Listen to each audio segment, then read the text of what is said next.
you can also never know or answer a whole bunch of other questions. And this is what will give rise to Kant asking, how do we know about the self over time? Since, this is an older philosophical issue of the question of, how do I know that I'm the same me over time? How do I know that the chair over there is the same chair over time? I mean, if I knock one leg off of the chair, is it the same chair? How do we know that there's a unified mind over time that has a unifying experience of the external world or the self? How do we have the self over time, in other words? Well, Kant realized that there wasn't an answer to this in the kind of Humean empiricism, and there's not. So what Kant said was, well, there is a transcendental category of the self, right? Transcendental category of apperception, transcendental unity of apperception, by which we can presuppose that there's a self, because if we were to deny the self, we would immediately be caught in a nonsensical contradiction. Now, there's a bit of truth here, right? So again, as we've said, not every one of these philosophers is wrong, not every one of them is right, and Transcendental Arguments already have a tradition in Aristotle and in St. John of Damascus, so this is not completely new territory.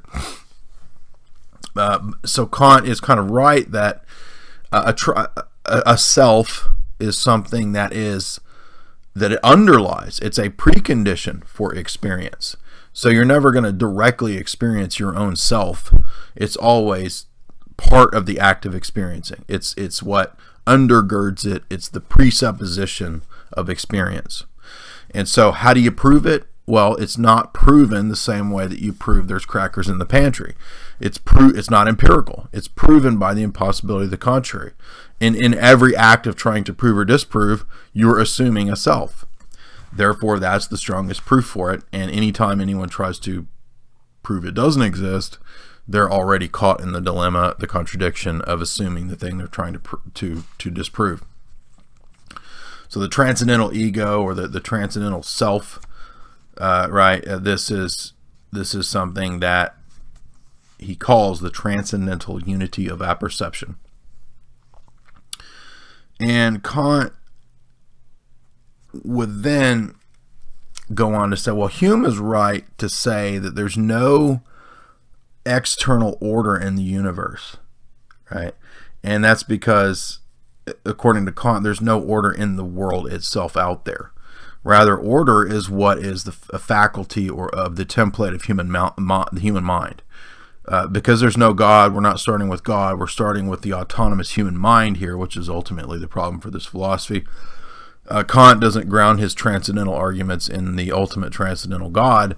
He grounds them in the finite mind of man, which makes them all solipsistic and relativistic in the long run, and that's why Kant fails.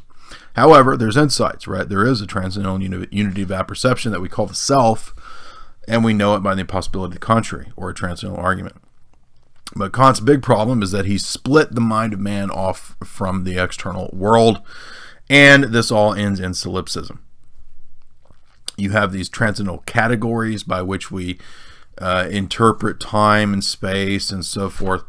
And again, those are insightful and they're true. They're part of the transcendental arguments that I make, which are not Kantian, by the way. I'm not arguing Kant's position. Some people misunderstand that and think that I'm a Kantian. No. I am not a solipsist. I do not believe that everything is ordered by the mind of man. No, there is order in the external world. Absolutely. And the mind of man directly perceives that. There's no question. But when we ask the question of how do we know that there's a self, well, you can't really beat this argument. I mean, there's just no other way to know that there's a self, because it's not, by the very nature of what it is, going to be proven empirically.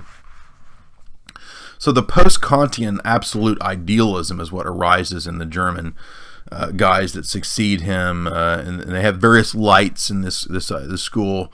Fichte, Schelling, Hegel. Hegel, of course, kind of stands out as the big figure, as an absolute idealist, mind, spirit, Geist, is what is the real reality behind everything. And really, Hegelianism is just kind of falling back into an almost mystical, some people argue at times Kabbalistic or Platonic scheme. And that's true, I think. I think that, in fact, some academic has written some big, gigantic tome, which I never did get my hands on because at the time I was looking, it was really expensive and I didn't want to pay the money for it. But there's some giant tome about, Hegel and Hermeticism or something, like Hegel and Kabbalah or something like that. And I've always thought that there's got to be some connection there because it's just a hop, skip, and a jump from Neoplatonism to Kabbalism.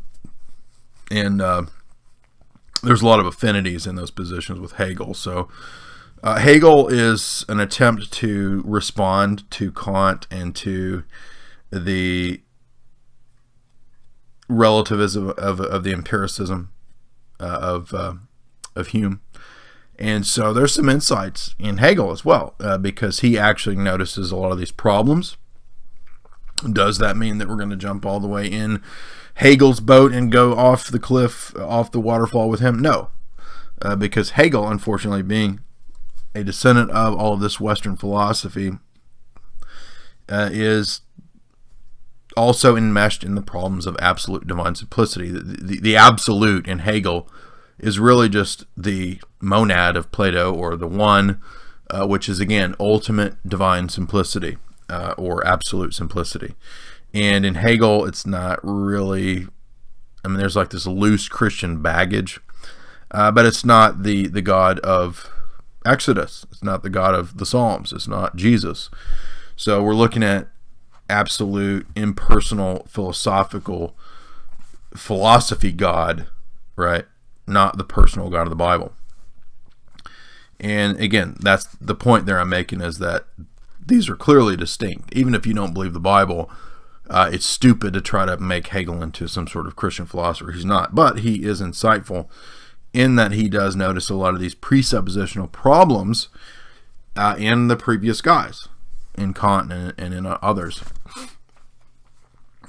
So let's look at a couple of the key problems here in Kant and his, Hegel and his dialectics.